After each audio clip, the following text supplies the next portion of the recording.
네, 안긴 문장, 아는 문장에 대해서 수업을 이어서 진행해 봅시다. 안긴, 아는 문장은 앞에서 말했듯이 주술 관계가 이렇게 큰 절, 큰 절 안에 작은 절이 들어가 있는 관계를 바로 우리는 안긴 문장, 아는 문장이라고 합니다. 근데 이 안긴 문장이 큰 문장인 안긴 문장이 큰 문장인 아는 문장 안에서 무슨 역할을 하느냐에 따라서 명사절, 관형절, 부사절, 서술절, 인용절로 나뉘어요. 그러니까 이 큰 문장 안에서 얘가 어떤 단어처럼 쓰이고 있느냐에 따라서 어떤 품사의 역할을 하고 있느냐에 따라서 명사절, 관형사절, 부사절, 서술절, 인용절로 나뉩니다. 네. 먼저 명사절을 살펴볼게요. 명사절은 앞에서 볼 수 있듯이 명사의 역할을 한다는 거겠죠. 안긴 문장이. 즉 아는 문장 안에서 안긴 문장이 아는 문장의 명사 역할을 하는 거예요. 봅시다. 동생들은 그의 예민함에 숨이 막힌다 해서 여기서 예민하다 라는 서술어와 막히다 라는 서술어가 있죠. 동생들은 그의 예민함에 숨이 막힌다를 보면은 예민한 게 바로 뭐예요? 그가 예민한 거죠, 그가 예민한 거니까 이게 안긴 문장이 되겠네요. 근데 이 문장, 예민함 다음에 오는 조사가 지금 붙고 있어요, 조사가. 조사는 앞에서도 말했지만은 조사는 체언 뒤에 붙을 수 있는 애예요. 즉, 그의 예민함이 마치 체언 같은 역할을 하고 있다는 거죠. 동생들은 숨이 막힌다에서. 즉, 아는 문장에서 자, 다시 한번 설명해 줄게요. 동생들은 무엇에 숨이 막힌다. 해서 자, 이게 지금 아는 문장이죠. 이게 아는 문장인데 여기에 더위에 숨이 막힌다. 혹은 성적에 숨이 막힌다. 압박에 숨이 막힌다. 와 같이 지금 여기에 들어갈 수 있는 애들은 뭐예요? 명사, 즉 체언이죠. 이 체언이 대신 들어갈 수 있는 자리에 안긴 문장이 들어간 거예요.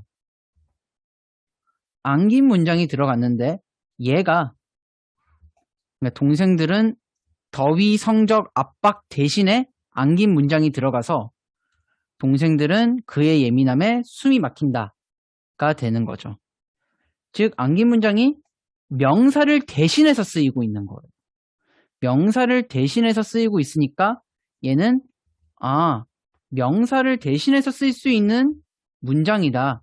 명사를 대신해서 쓸 수 있는 안긴 문장이다. 해서 명사를 대신한다 해서 명사절이에요. 그래서 앞으로 생각할 때는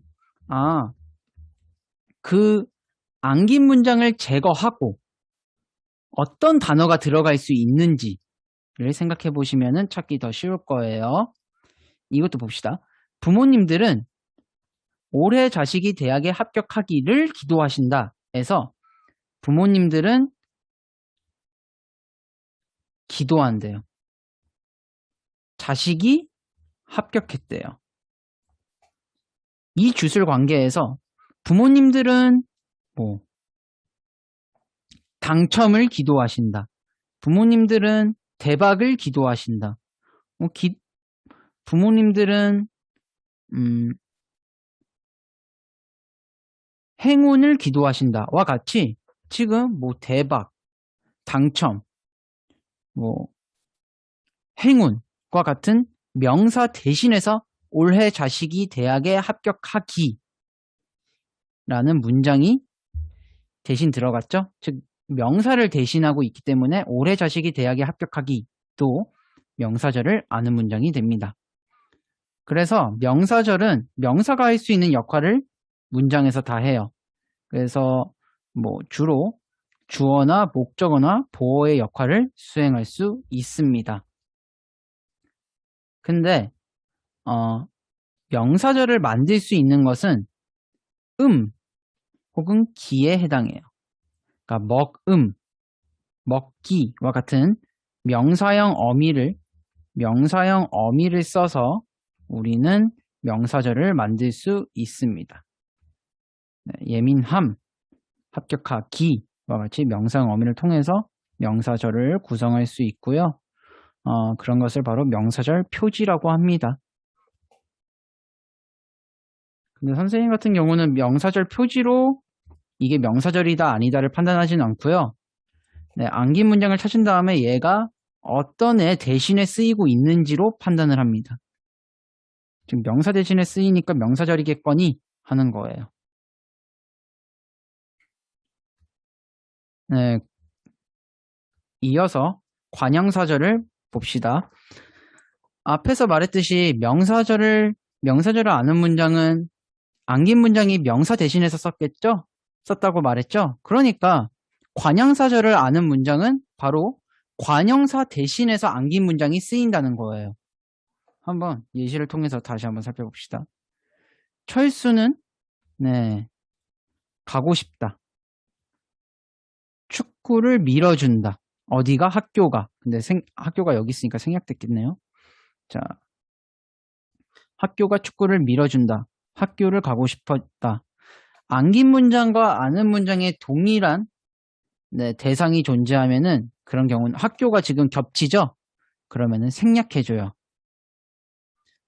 철수는 축구를 밀어주는 학교를 가고 싶었다. 에서 보면은 지금 축구를 밀어주는 학교를 꾸며주죠. 지금 축구를 밀어주느니 무슨 말이냐? 철수는 학교를 가고 싶었다.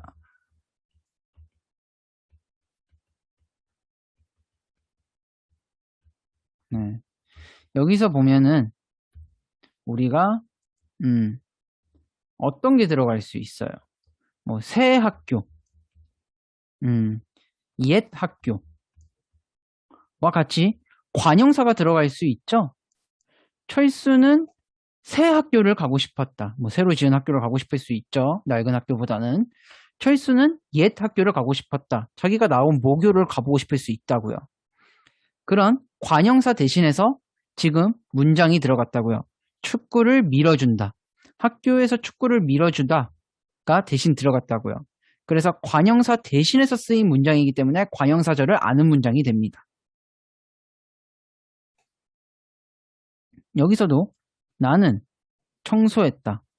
손님이 흘리다. 근데 얘가 나는 6자리를 청소했다. 수관형사 대신해서 지금 들어갈 수 있죠. 손님이 음식을 흘린. 즉 관형사 대신해서 쓰였기 때문에 얘도 관형사절을 아는 문장이 됩니다. 영희는 책을 만들고 싶었다. 근데 이 전 세계에서 사람들이 공감할 또 보면은 영희는 재밌는 책을 만들고 싶었다. 영희는 많은 책을 만들고 싶었다. 와 같이 관형어 대신해서 쓰이고 있다고요. 관형어를 대신해서 쓰이고 있는 절이기 때문에 안긴 문장이 바로 관형사절이 됩니다. 이렇게 체언을 꾸며주는 애들을 관형사절이라고 해줍니다. 그래서 이런 관형사형 어미는 는, 니은, 리을과 같은 것들이 있어요. 뭐 다른 것도 많아요. 뭐 던, 뭐 먹던 이런 것도 존재하지만은 이런 것들이 바로 관형사절을 구성하는 표지라고 합니다. 표지는 쉽게 생각해서 전성어미라고 생각해주면 돼요. 전성어미는 앞에서 설명했었었죠. 동사, 형용사가 다른 역할을 할 수 있게끔 만들어주는 어미를 전성어미라고 합니다. 네, 그 다음에 부사절을 아는 문장. 네, 부사절을 아는 문장은 한번 살펴보면은 얘도 똑같이 생각을 하면은 안긴 문장이 아는 문장에서 부사 대신해서 쓰이고 있겠죠? 강아지가 신나게 뛰어다닌다.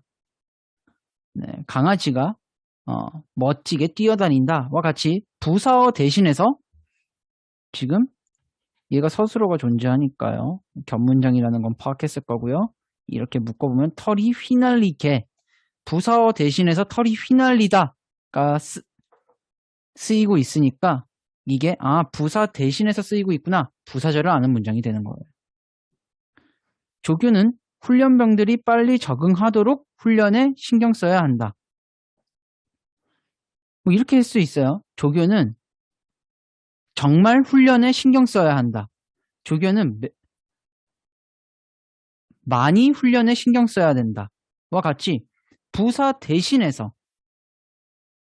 혹은 조교는 빡세게 훈련에 신경 써야 한다. 와 같이 부사어 대신해서 지금 훈련병들이 빨리 적응하다라는 문장을 집어넣었다고요.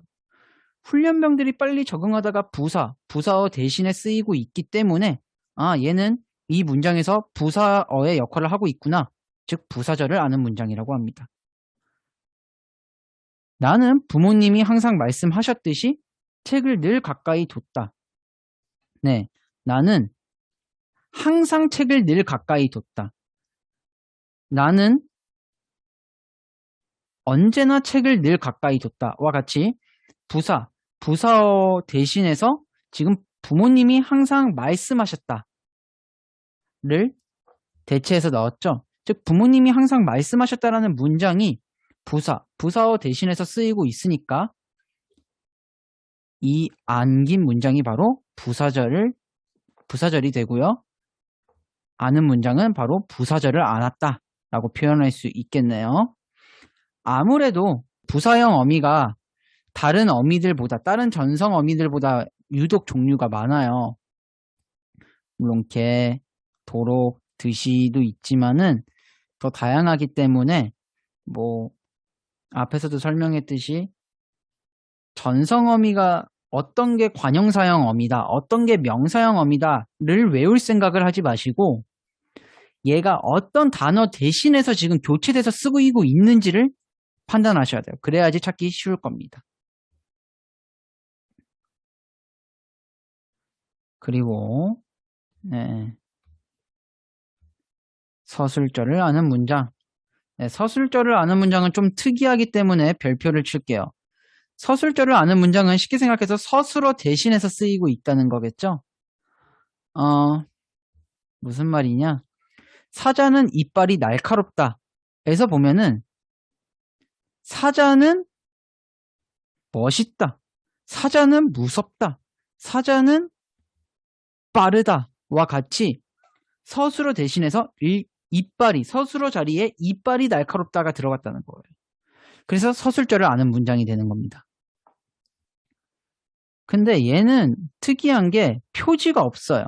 서술어를 만드는 전성어미가 존재하지 않아요. 왜냐하면 동사 형용사가 서술어가 되는 어미가 따로 존재하지 않기 때문에 표지는 없는 겁니다. 그럼 어떻게 찾느냐? 구성이 주어, 서술어예요. 그 전에 명사절, 관형사절, 부사절은 서였잖아요. 그쵸? 근데 서술절은 주어예요.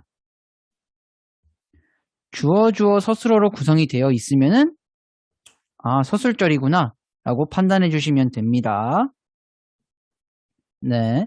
인용절을 아는 문장에 대해서 해볼 텐데요. 네, 인용절을 아는 문장이란 그 인용에 대해서 먼저 얘기를 해볼 필요가 있을 것 같아요. 인용이라는 것은 즉 다른 사람의 말, 다른 사람의 생각을 그러니까 말하는 사람의 생각이나 말하는 사람의 말이 아니라 타인의 생각이나 글을 빌려서 대신 화자가 전달해 주는 거예요.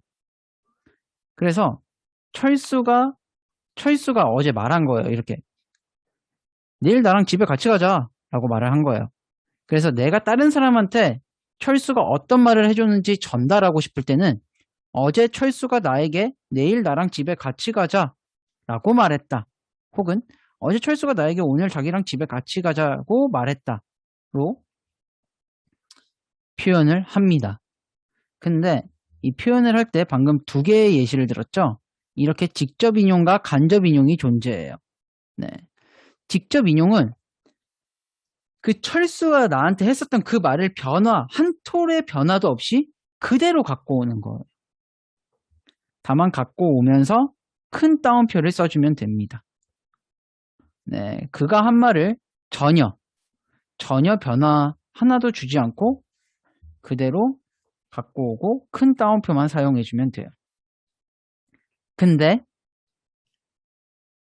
그 다음에 뒤에 조사 라고 인용조사 라고만 붙여주면 직접 인용이 됩니다. 반면 간접 인용은 어제 철수가 나에게 오늘 자기랑 집에 같이 가자고 말했다. 에서 보면은 네, 지금 이렇게 돼 있죠. 이렇게가 인용한 건데 그가 한 말을 내 입장에서 발화자 입장에서 다시 바꿔서 전달을 해요. 그러니까 발화자 입장에서 전달하기 때문에 이 나는 발화자 입장에서는 철수가 되기 때문에 네, 이렇게 자기로 바꿔주고요. 또 이 내일은 어제 말한 거잖아요. 그쵸? 근데 발화자 기준, 즉 발화하는 시점은 항상 현재이기 때문에 말하는 시점에서는 이 내일이 오늘이 되는 거죠. 그러니까 인칭 그리고 시간부사와 같은 것들은 조금 이렇게 주의해서 변화를 줘야 합니다. 항상 발화자의 입장에서 바꾸시면 돼요. 그 다음에 고를 인용조사, 라고가 아니라 고를 붙입니다. 그러니까 자기에 대해서 다시 한번 설명을 해보자면은 만약에 발화자 입장에서 나는 발화자 자기 자신이잖아. 근데 말한 사람이 철수죠. 그러니까 나라고 표현하면은 이게 내가 말한 것처럼 의미가 변화하기 때문에 그것을 유지하기 위해서 간접 인용에서는 자기라는 표현으로 바꿔준 겁니다. 네. 그래서 오늘 설명할 안긴 문장, 아는 문장은 설명을 다 했고요. 안긴 문장, 아는 문장을 찾는 팁에 대해서 간략하게 설명을 하고 오늘 수업을 마치겠습니다. 한번 이 문장을 봅시다. 나는 그 사람이 준 기회를 잡았다가 어떤 저를 아는 문장인지 찾아라가 문제라면은 선생님은 처음 서술어를 찾아요. 즉 동사, 형용사, 명사 플러스 이다를 찾아요. 한번 봅시다. 여기 주다가 있네요. 동사. 그리고 잡다라는 동사가 있네요. 이렇게 동사 1, 동사 2 이렇게 표시를 해요. 그 다음에 두 번째, 네. 이 잡았다에 해당하는 주어를 이 각자의 서술어에 해당하는 주체를 찾아요. 잡은 주체가 누구냐? 나죠. 그러니까 얘가 주어 2가 되겠네요. 주다. 준 주체가 누구냐? 그 사람이 기회를 준 거니까 네, 사람 2가 네, 주어 1이 되죠. 그래서 이렇게 다 주술 관계를 찾았다면은 그 다음 두 번째 네, 가변어 중에서 즉 동사, 형용사, 명사 플러스 이다 중에서 앞에 위치한 거 지금 이 두 개 중에서 앞에 위치한 서술어 뒤에다가 가로를 쳐주세요. 그 다음에 이 주다의 주체 앞에서 가로를 닫아주세요. 근데 여기서 중요한 거는 이 그는 그에 해당하는 거는 이 사람 일을 꾸며주기 위해서 존재하는 관형사죠. 그러니까 사람이가 주체지만 그가 사람이를 수식하는 수식어이므로 그 수식어까지는 주체를 꾸며주는 수식어까지는 닫아주면 됩니다. 그래서 이렇게 닫으면은 얘를 한번 없애봅시다. 얘를 없애보자고요. 이렇게 가로를 닫은 다음에 나는 기회를 잡았다. 그렇구나. 나는 새 기회를 잡았다. 나는 멋진 기회를 잡았다. 지금 관형사랑 관형어가 쓰이네요. 지금 이 안긴 문장 자리에. 그래서 관형사와 관형어 대신해서 쓰이고 있구나. 그러면은 이 안긴 문장은 바로 관형절을 아는 문장이겠구나 라고 판단을 해주시면 됩니다.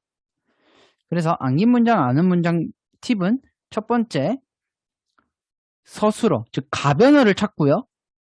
두 번째 그 가변어의 주체를 찾고요. 그 가로를 닫은 다음에 그 안긴 문장을 없애주세요. 없애준 다음에 그 자리에 다른 단어들을 넣어서 걔네들이 문장에서 어떤 역할을 하는지로 그 안긴 문장의 종류를 판단하시면 됩니다. 네, 그렇게 하면은 문제를 푸는 데 있어서 크게 어려움이 없으실 거예요. 뒤에 있는 연습하기 문제와 최종 연습을 통해서 이 팁을 직접 해보시면서 익히시고 그 다음에 그걸 통해서 문제를 푸시면은 틀리는 문제가 크게 없지 않을까 생각이 드네요. 네, 그러면은 오늘 문장의 종류에 대해서는 여기까지 수업하겠습니다. 네, 수고하셨습니다.